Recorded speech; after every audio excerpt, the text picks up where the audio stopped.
Now, EasyJet are operating rescue flights from London Gatwick this morning as the fallout from the air traffic control meltdown continues. Hundreds of more flights have been cancelled, with an estimated 250,000 passengers, 250,000 stranded.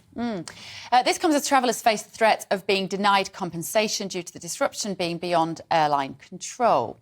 Paul Charles is the chief executive of the PC agency and is a leading authority on aviation.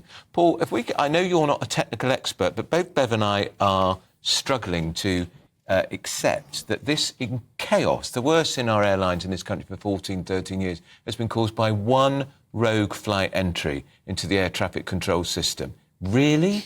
Are we really supposed to believe that? Do you believe it? I think we're all surprised by it. I think we're all perplexed that one file from one plane can corrupt such a supposedly advanced system that oversees 200,000 miles of airspace across the UK. I don't think our technology in this country is necessarily fit for purpose anymore. That's the issue.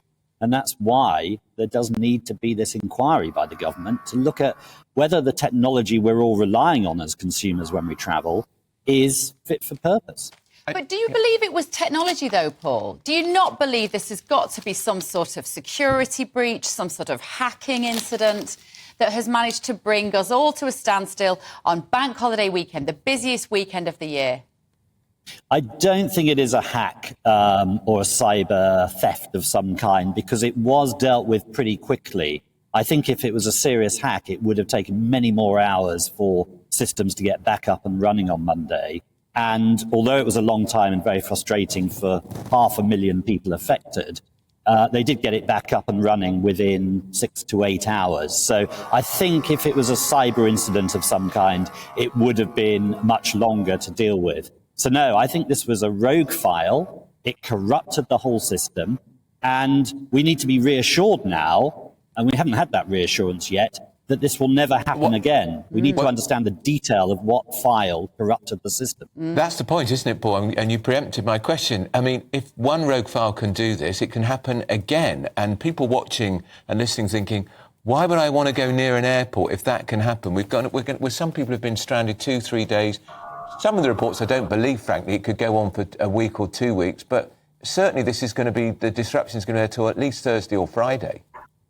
Yeah, this is a 6 to 8 hour incident that's caused at least 5 days of outage, in effect, in people's travel plans. And it is true, it will last for a week in some cases. If you're somewhere like Bergerac in France, which might only have one flight a week, or on a Greek island, which only has one flight a week, you've got to wait until the next one if you certainly can't afford to pay to reroute via somewhere else.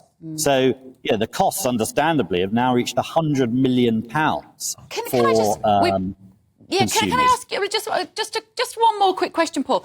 But two, actually, really. I know we're short on time. Insurance. Can people claim on insurance under these circumstances, yes or no?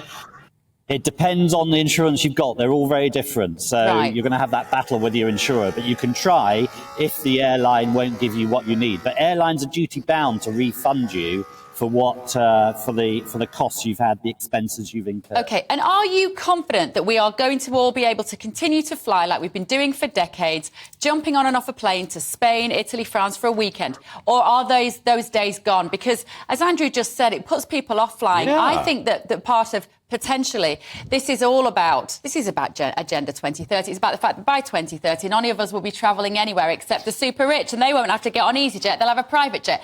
Do you think those days are gone of budget airlines but allowing us to go on holiday? No, I think they're going to be here forever. It's part of our DNA that we travel for business or to see family and friends abroad. So no, people will keep travelling. It's price that determines whether we fly, of course, and if prices keep going up, that will price out some people from flying. But I think you'll find a price war continues in the industry for some time to come, certainly as inflation's coming down. I hope you're right, Paul. I don't share your optimism. Good. Well, glad to hear it, Charles. But just not a very good week to be flying. That's Paul Charles, who's Chief Executive of the PCA. It does put you off, doesn't it? It does. It does. I went to France this year on Eurostar. It was pretty straightforward. Yeah. And it avoided all the aggro in an aeroplane, came back on Eurostar. Just get a bug. May have caught it on Eurostar. Well, you didn't come to work for a week, so that didn't do much good, did it? Gastroenteritis, which wasn't lovely. But I think that was a Gallic French plot because I voted for Brexit.